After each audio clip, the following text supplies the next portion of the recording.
बिस्मिल्लाहिर्रहमानिर्रहीम। अस्सलाम वालेकुम नाज़रीन, मैं हूँ आम शहरी आरिफ हमीद भट्टी।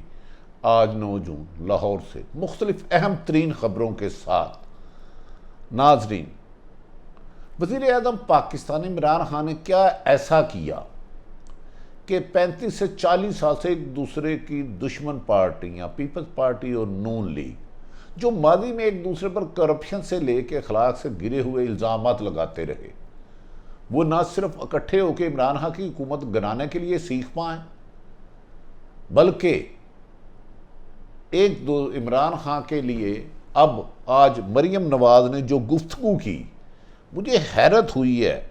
इस्लामाबाद हाई कोर्ट के बाहर मरियम नवाज ने अदारों पर एक बार फिर खौफनाक जहरीले हमले किए। ना जाने वो क्यों भूल गई कि माजी में सुप्रीम कोर्ट पर हमले किसने किए और अदालतों से मनपसंद फैसले कौन और किस तरह करवाता था। नाज़रीन, खुद सहाफ़त हमेशा जुल्म का शिकार रही, इनसे नाइंसाफ़ियाँ होती रही। मीडिया लॉजिक की कंपनी है जिसके बज़ाहिर बादियुल नज़र में कहा जाता है सलमान दानिश है। इसके खिलाफ एक्सप्रेस टीवी, न्यू 92, दीगर कई टीवी अरसा दराज से अदालतों में हुकूमत के आगे फरियाद कर रहे हैं कि खुदा के वास्ते इसको शफाफ कर लो। अब स्टेज ये आई है कि माजी में भी सलमान दानिश नामी नौजवान धमकियां देते रहे, एक टीवी के मालिक की वीडियो रिकॉर्ड की, मुकदमात कराए, और अब सहाफ़ियों को भी संगीन नताइज की धमकियां दे रहे हैं। लेकिन पाकिस्तान में सही कहते हैं, डान को पकड़ना मुश्किल ही नहीं, नामुमकिन है ये किसी भी रूप में हो।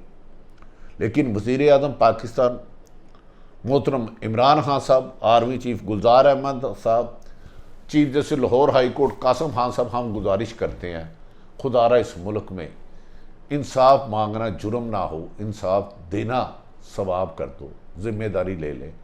आज नाजरीन, मैं आपको मरियम नवाज साहबा, आप गौर से मेरी बात सुनिएगा। आज मैं कुछ अजीब सी बातें करूंगा कि पाकिस्तान में कमज़ोर आदमी पाकिस्तान में कितना बेबस लाचार है, और ताकतवर आदमी कोई भी है, वो दिन के दोपहर के 11 बजे स्टेट बैंक डाका मारे और खुदा ना खास्ता किसी की इज्जत फोर्शी करे, उसे कानून गिरफ्त में नहीं लाता, वो बच जाते हैं किसी ना किसी तरीके से। लेकिन गरीब आदमी एक शफाफ इंसाफ मांगे, शफाफियत मांगे, मुश्किल नहीं, नामुमकिन हो गया, बल्कि उसकी जान को ख़तरा पड़ जाता है। ज़िंदगी मौत तो अल्लाह की मानत है, जब जाना है दुनिया से तो अल्लाह के पास फ़ख्र से जाना चाहिए, इनसे डरना नहीं चाहिए। एक सलमान दानिश क्या कही आए। आज हम सबसे पहले नाज़रीन, मरियम नवाज साहबा आज इस्लामाबाद में हाई कोर्ट पर अदारों के ऊपर खूब बरसी। पहला, मरियम नवाज साहब ने कहा पीपल्स पार्टी या पीडीएम का हिस्सा नहीं है और ना ही इस काबिल है कि मेरे साथ इससे बात करे। वो मरियम नवाज और हमजा शहबाज की कुर्बत, वो बेनज़ीर के मज़ार पे हाज़री देना वो भूल गई। पीपल्स पार्टी तो उनसे बहुत पुरानी जमात है, और पीपल्स पार्टी के जुल्फ़िकार अली भट्टो और शहीद बेनज़ीर भट्टो की कुर्बानियाँ किसी से छुपी हुई नहीं। उन पर इल्ज़ामात होंगे, शक होगा, एतराज़ात होगा, इख्तलाफ होगा, लेकिन कुर्बानियों की एक तवील दास्तान है। नवाज शरीफ तो डील करके चले गए मुशर्रफ दौर में भी, और अब भी चले गए। मरियम साहबा ने कहा पीडीएम का पीपी हिस्सा नहीं, और पीपी मेरा हदफ नहीं, मैं इसको इस काबिल ही नहीं समझती कि मेरे साथ बात किया जाए।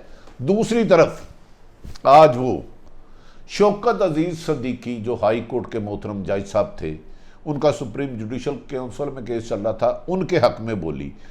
उन्होंने कहा सच बोलने की सजा दी जा रही है शौकत अजीज़ को। आज शौकत अजीज़ कटहरे में खड़े हैं तो कल बाकी सब जज भी कटहरे में खड़े होंगे। शौकत अजीज़ पर हमले को समझें कि पूरे दबाव में हमला है। उन्होंने पाकिस्तान के अहम तरीन अदारों और हुकूमत पर इल्ज़ाम लगाया कि वो जज शौकत तरीन पर दबाव डालकर, खौफजदा करके, धमकियां दे के अपने हक में फैसला करना चाहते हैं। मरियम ने कहा अगर जो जज खौफजदा होकर डर या धमकी देकर करता जी तो उनके कैरियर पर धब्बा होगा।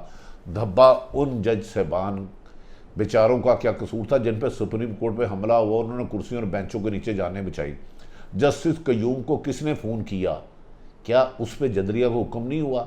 रातों रात लातदाद लोग पुलिस मुकाबले मारते गए, मरीम नवाज साहबा उन पर नहीं हुआ। ये हर हुकूमत में होता है, जो भी हुकूमत करती है गलत करती है। करप्शन आपके दौर में है या मादी में, वो करप्शन गलीज है, गाली है। ये मैं आपको मरीम नवाज और नून लीग के साथियों को, भाइयों को कह दूं, शहबाज शरीफ साहब अच्छी स्ट्रेटेजी बना रहे हैं, नवाज शरीफ, हमजा शहबाज अच्छी स्ट्रेटेजी बना रहे हैं, लेकिन मरीम को क्या ऐसा गुस्सा है कि वो कह रहे हैं कि दबाव में ला के फैसला लेने कह रही है, पर दाग है। जफर मलिक की वीडियो किसने बनाई थी, उसे सऊदी अरब में कौन मिला था, इस पर भी रोशनी डाल दे। मरीम नवाज का सुप्रीम जुडिशल केस में सुन रही है, हमेशा दबाव डर से केस ना लिया जाए, इसको रोकना जरूरी है, वरना यह बहुत सीरियस मामला है। नेशनल और इंटरनेशनल मीडिया, उन्होंने ये भी इल्ज़ाम लगा दिया कि पाकिस्तान पर दबाव डाल रहा है कि अमेरिका उसे अफगान बॉर्डर पर एयरबेस दी जाए और ड्रोन अटैक की हमले दे, जिसका वजीर आजम पाकिस्तान इमरान खान ना दलेराना जुर्रत से इनकार कर चुके हैं, लेकिन उन्होंने इसने मोहतरमा ने और आर्मी चीफ नाराज कर चुकी हैं, उन्होंने इस पर भी इल्ज़ाम लगाने से गुरेज नहीं किया। बहरहाल सियासी पॉइंट स्कोरिंग है, ये इनका हक है, मैं इन्हें नहीं कहूँगा कि वो ना करें। उन्होंने ये भी का इल्ज़ाम लगा दिया पाकिस्तान की हुकूमत और पाक फ़ौज पर।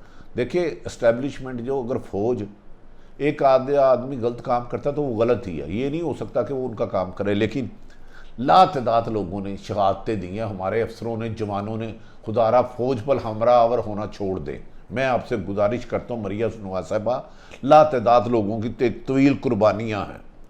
मरीम नवाज ने आज ये भी बात कही कि कश्मीर आपने इंडिया के हवाले कर दिया है, पाकिस्तान को, आज़ाद मुल्क को आपने अपने आप को बचाने के लिए, डूबती कश्ती को बचाने के लिए कश्मीर का सौदा कर दिया है। उन्होंने कहा कि पीएम मुशावरत करेगी और कश्मीर का सौदा होने नहीं देगी। मैं मरीम नवाज और नून लीग और पीपल्स पार्टी और पीटीए को कहता हूं, जब तक पाकिस्तान की 20-22 करोड़ आवाम जिंदा है, कश्मीर का कोई भी सौदा नहीं कर सकता। हमारी शारग है, हम वो नहीं कर सके जो हमें करना चाहिए। मैं तस्लीम करता हूँ हमारी हुकूमतों में भी कदम बढ़ाना चाहिए, लेकिन खुदारा हमारे अदारों को कश्मीर फरोश ना कहें। मेरी आपसे मिन्नत है, ये मुहिब्बे वतन है, कुछ एक दो बंदों से आपको इतराज़ है तो उसका करें। नाज़रीन, कल जब केस हुआ तो सुप्रीम कोर्ट में इस्लामाबाद हाई कोर्ट के साबिक जज शौकत सदीकी के केस में अहम इंकशाफात सामने आए। शौकत अजीज सदीक के वकील हामिद खान ने हसास अदारों की अहम तरीन शख्सियत का नाम लेकर अदालत में इल्ज़ाम लगाया कि उन्होंने बुलाया और उसको कहा 2 साल अगर आपने ये फैसला किया तो हमारे खिलाफ होगा। समझ में नहीं आता इतना संगीन इल्ज़ाम क्यों लगाया गया और अदारे क्यों खामोश हैं। हामिद खान ने यह भी बताया 29 जून 2018 को जस्टिस शौकत अजीज सदीकी की मुलाकात हुई और नवाज शरीफ की अपीलों का जिक्र हुआ। उनसे पूछा गया कि नवाज शरीफ की अपीलें इस बात के लिए आएंगी तो आप क्या करेंगे। हामिद खान ने दावा किया कि जस्टिस शौकत अजीज सदीकी ने जवाब दिया कि जज खलफ की रोशनी में आइन और कानून के मुताबिक फ़ैसला करता है। इस तरह उन्होंने मुख्तलिफ अदारों पर इल्ज़ाम लगाए। मैंने यही कहा, हर इंसान को आइन और कानून के मुताबिक फ़ैसला करना चाहिए। ये नहीं हो सकता मेरी करप्शन हलाल और किसी की हराम। आज अगर कोई गलत काम कर रहा है तो जो कल कर रहा था वो गलत है, आज ठीक है। गलत है, लेकिन वज़ीर आज़म पाकिस्तान की चंद जुर्रतमंदाना फ़ैसला और मौजूदा फौजी लीडरशिप के अच्छे फ़ैसले होने चाहिए। ताहम कहीं कहीं अगर कोई गलतियाँ, शिकायतें हैं तो आप उसका खुल कर इजहार करें। कौम आपके साथ है। हम आपके इस मौक़िफ़ की तायद करते हैं कि शौकत अजीज हो, जस्टिस फ़ाइज़ ईसा हो, इन सब के साथ इंसाफ होना चाहिए। किसी के साथ भी नाइंसाफ़ी नहीं चाहिए। नाइंसाफ़ी से बड़ा जुल्म था ना है ना कोई हो सकता है। वो माशरा नहीं होता जहाँ नाइंसाफ़ी के नाम पर जुल्म किया जाए। लेकिन मैं अब वज़ीर आज़म पाकिस्तान को खुसूसन मुखातब होकर, आर्मी चीफ कमर जावेद बाजवा साहब को खुसूसन मुखातब होकर, चीफ जस्टिस सुप्रीम कोर्ट मोहतरम गुलजार अहमद को खुसूसन मुखातब होकर, हाई कोर्ट के चीफ जस्टिस कासिम और दीगर तमाम सरकारी इदारों से कहता हूँ, मीडिया लॉजिक है उसके बारे में मुबैना तौर पर कहा जा रहा है। ये इल्ज़ामत लगाए हैं एक्सप्रेस अखबार ने कि ये करप्शन करते हैं, जालसाजी करते हैं, रेटिंग में फ्रॉड करते हैं। न्यू टीवी की क्लिप्स मेरे पास हैं, जो मांगेगा दे दूंगा। एक्सप्रेस के हैं, 92 के हैं और दीगर टीवी भी हैं। एक्सप्रेस की और पर मुकदमा भी दर्ज करवा दिया था सलमान दानिश नामी ने। कहते हैं इसके पीछे वो कूदते हैं जो कानून से बाला है और ये बंदे भी मरवा देते हैं। मैंने भी इनके खिलाफ बहुत ज़्यादा आवाज़ बुलंद की, अब धमकियों पर आ गए हैं। मैं हुकूमत से सिर्फ एक मुतालबा करता हूँ, आप इमरान खान साहब आप और तमाम सियासी जमातें, जब 5 साल बाद इलेक्शन में धांधली होती है तो आप संगीन इल्ज़ाम लगाते हैं और ठीक लगाते हैं।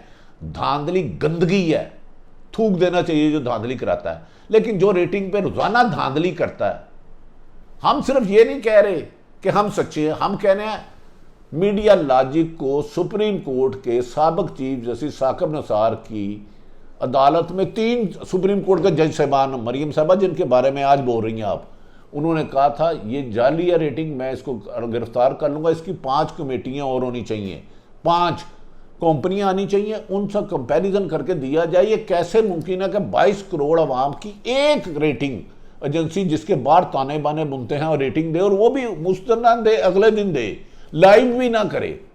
और इस पर इल्ज़ाम 4-5 टीवी संगीन करप्शन, जालसाजी, फ्रॉड के लगा चुके हैं। अब ये स्टेज आ गई है कि उसका मालिक, या अपने आप को कभी कहता है मालिक हूँ, कभी नहीं कहता, सलमान दानिश, वो सहाफ़ियों को ख़तरनाक नताइज की धमकियाँ देता है। ज़िंदगी तो मौत की इमानत है। क्या मौजूदा चीफ जस्टिस इसको शफाफ बनाएंगे? पैबरा साहब बनाएगी, वज़ीर आज़म पाकिस्तान इसको मीडिया लॉजिक की जो डेली रेटिंग आती है 22 करोड़ अवाम के हकूक़ पर डाका पड़ता है, हम ये नहीं कहते वो गलत है, इसे लाइव शफाफ डिजिटल करा दें जिस तरह बैरून मुल्क है। क्या हुकूमत ये मुतालबा मानेंगे वज़ीर आज़म इमरान खान सदर पाकिस्तान के मीडिया लॉजिक की रेटिंग शफाफ होनी चाहिए और तमाम टीवियों के साथ एक जैसा सलूक होना चाहिए? किसी को 100 नंबर दे, किसी को 200 नंबर दे, किसी को 1000 नंबर दे। क्या चीफ जस्टिस सदर पाकिस्तान आरफ अलवी इस पर नज़रसानी करवाएंगे? क्या वज़ीर आज़म इमरान खान जिसने हमेशा करप्शन के खिलाफ, जालसाजी के खिलाफ जहाद की, अगर मीडिया लॉजिक की रेटिंग सलमान दानिश की जगह 5 या 4 या 3 और रेटिंग एजेंसियाँ ला के उनका कंपैरिजन करा के इसको शफाफ कराने में लोगों को इंसाफ मुहैया करेंगे? क्या चीफ जस्टिस मोहतरम गुलजार अहमद सुप्रीम कोर्ट के इसको शफाफ कराने में 22 करोड़ आवाम की मदद करेंगे? क्या लाहौर हाई कोर्ट के जस्टिस जो खुद कहते हैं कि मुझे पुलिस से ख़तरा है, क्या इसको शफाफ बनाने के लिए लाहौर हाई कोर्ट में कल 8 जून को तारीख थी लेकिन आगे चले गई, इसको सिर्फ शफाफ कराएं? हम ये भी नहीं कह रहे अब धांधली हो रही है, ये जिन्होंने टीवियों ने इल्ज़ाम लगाया बता दिया, या इस शख्स को, कुछ बंदों को कत्ल करवाने की इजाज़त दी जाएगी? क्या हुकूमत पाकिस्तान वज़ीर इत्तलात फवाद चौधरी इंसाफ के इस अलम को बुलंद करेंगे? अगर वो साफ करते हैं तो उन्हें इनाम दिया जाए सलमान दानिश को, लेकिन उसका फॉरेंसिक ऑडिट कराया जाए और तमाम मीडिया ग्रुप्स को लूप में लिया जाए। उर्दू 1 उनके खिलाफ कोर्ट में गया हुआ है, बोल टीवी उनके खिलाफ गया था, और सिर्फ मैं मोहतरम चीफ जस्टिस साकिब निसार साहब और 3 जज साहबान के रिमार्क सुन लें, उन्होंने उसके बारे में फ्रॉड, उस जालसाज को कैसे एक्सपोज किया था। आज भी हमारा एक मौक़िफ़ है सिर्फ और सिर्फ मीडिया लॉजिक की रेटिंग जो सलमान दानिश के सर, जिसमें कम से कम 80-90 अरब के पैसों की ऐड जाती है, खुदारा उसको शफाफ करा दे, हमारा कोई इल्ज़ाम नहीं है। इसे डिजिटल करा दें और डेली आए, और ये कम से कम 3 से 5 कंपनी होनी चाहिए, अकेले उससे ये इख्तियार ले लें। 32 करोड़ आवाम का बकौल उसके 1700 या 1800 पीपल मीटर है, 22 करोड़ आवाम की रोज़ाना कत्ल जनी कब तक चलेगी? राना उनकी राय पर डाके कब तक पड़ेंगे, कब तक झूठ चलेंगे? नाज़रीन, मैं तमाम हुकूमती ताकतवर हलकों से गुजारिश करता हूँ कि पाकिस्तान में रेडी बांध से लेके गवर्नर, आला से आला शख्सियत तक सिर्फ और सिर्फ इंसाफ किया जाए। नाइंसाफ़ी जुल्म को जन्म देती है। वज़ीर आज़म इमरान खान साहब, मैं फिर आपसे उम्मीद करता हूँ कि आप इसमें, और चीफ जस्टिस ऑफ पाकिस्तान इसमें कलीदी किरदार अदा करेंगे, और इस गनवानी साजिश फ्रॉड में, इलेक्शन का फ्रॉड हो या रेटिंग का, जो फ्रॉडिया उन्हें इबरतनाक सजाएं बना दें। इलेक्शन जब तक शफाफ ना हुआ, इमरान खान साहब इस्लाहात लाना चाहते हैं, याद रख रहे हैं हर इलेक्शन के बाद इल्ज़ामात लगेंगे और कोई जमहूरियत आगे चलेगी नहीं, गंदी होगी, लोग बेगुनाह मरेंगे। नाज़रीन, आरिफ हमीद भट्टी ने तल्ख और सख्त हक़ाइक़ आपके सामने रख दिए। अगर अपना और अपने इर्द गिर्द रहने में को ख्याल रखें। पाकिस्तान जिंदा।